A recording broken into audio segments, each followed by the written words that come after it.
परिवार में मैं आप सबका स्वागत करती हूँ। और चलिए हम बढ़ते हैं आज के वेबिनार सेशन की ओर। तो कुछ ही दिन पहले यानी 7 अगस्त को हमने पूरे भारतवर्ष में नेशनल हैंडलूम डे मनाया। तो अभी आज समझते हैं इस नेशनल हैंडलूम डे के पीछे हिस्ट्री क्या है। तो ये पहले हम आते हैं कि क्यों भारत को ऐसा पर्टिकुलर डे हमें पूरे वर्ष में पूरे भारत देश में हैंडलूम डे करके लिए एक डिवोट करना पड़ा। क्योंकि पूरे दुनिया में इतने हैंडलूम्स और इतनी हस्तकला है ही नहीं जो भारत देश में है। और दूसरा अभी आता है कि 7 अगस्त ही क्यों। तो इसके लिए हमें थोड़ा पीछे जाना पड़ेगा, यानी ब्रिटिशर्स के काल में। जब भारत देश में ब्रिटिशर्स आए तो वो आने के बाद में ऐसे बहुत सारे सेक्टर्स थे जो भारत में पहले से थे, लेकिन उन्होंने आने के बाद अपने खुद के प्रॉफिट के लिए ये सभी सेक्टर्स जो है वो कम कर दिए या बंद कर दिए। उसमें से ही एक जो था वो था ये हैंडलूम सेक्टर। हैंडलूम सेक्टर मतलब क्या है? जनरली जो भारत के नेचुरल फाइबर्स है, कॉटन, देन वुल और सिल्क, ये जो तीनों फाइबर से हम जब कपड़ा बुनते हैं तो उसको हम हैंडलूम बोलते हैं। और कपड़ा ही नहीं, बहुत सारी चीज़ें जो बनाते हैं उसको हैंडलूम बोलते हैं। और जब ब्रिटिशर्स आए तब उनको ये जो रॉ मटेरियल था जो हैंडलूम्स के लिए लगता था, वो रॉ मटेरियल वो खुद के देश में लेके चले गए। तो जैसा जैसा ये होते हुए लगा तो वैसे वैसे हमारे जो हस्तकलाकार है वो ये काम करना बंद कर दिए। और उसी की वजह से एक ऐसी सिचुएशन आई कि भारत देश बहुत ही गरीबी में जूझ रहा था या गरीबी से जूझ रहा था। तब जाके 7 अगस्त को 1905 में पूरे भारत देश ने स्वदेशी मूवमेंट का स्टार्ट किया। स्वदेशी मूवमेंट यानी हम वही कपड़े वही लेंगे जो भारत में बुनते हैं। इसीलिए 7 अगस्त 2015 को हम सब ने ये नेशनल हैंडलूम डे को मनाना शुरू किया कि हम सभी लोग जो है वो इस सेक्टर को, जो इस इंडस्ट्री को है, वो एक अलग तरीके से आगे लेके जाएंगे।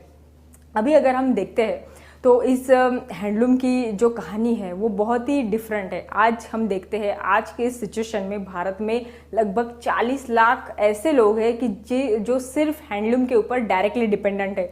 उस 40 लाख में से जो है 99% जो लोग हैं वो विलेजेस में रहते हैं, और उसमें भी 90% महिलाएं हैं जो ये हैंडलूम का काम करती है। लेकिन आज उन पे एक ऐसी सिचुएशन है कि या तो वो इस कला को आगे लेके जाए या तो वो अपने परिवार की तरफ देखे दूसरा कोई धंधा करे और वो हस्तकला अपनी भूल जाए।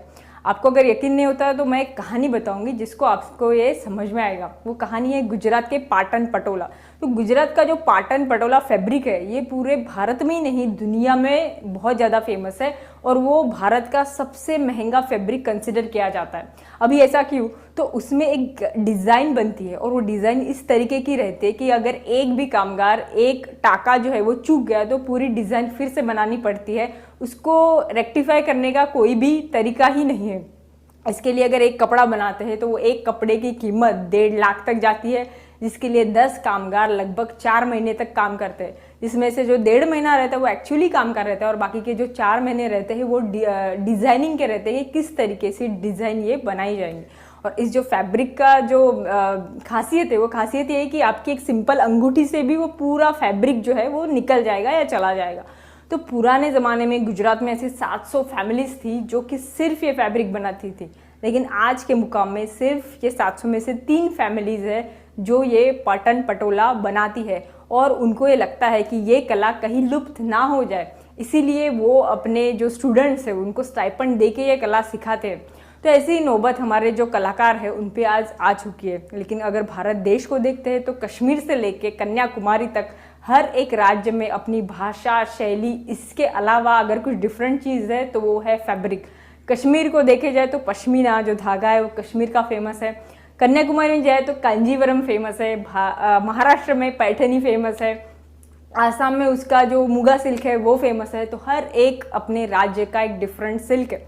अगर हम इंटरनेशनल लेवल पे देखें तो ये सभी जो फैब्रिक्स है वो यूनिक है, और यूनिक को एक दुनिया में एक डिफरेंट लेवल होना चाहिए, लेकिन ऐसा नहीं है। और अगर मैं ये आपको कहती हूँ कि नहीं हमें ये सिचुएशंस को आगे लेके जाना है, तो इसमें हम जनरली क्या सोचेंगे कि हम कोई स्वदेशी कपड़ा खरीदेंगे या कुछ हैंडलूम की जो भारत में बनी हुई चीज़ है वो खरीदेंगे। लेकिन जब MCL सोचती है और MCL इस बिजनेस में एंटर करती है तो MCL ऐसा नहीं सोचेगी।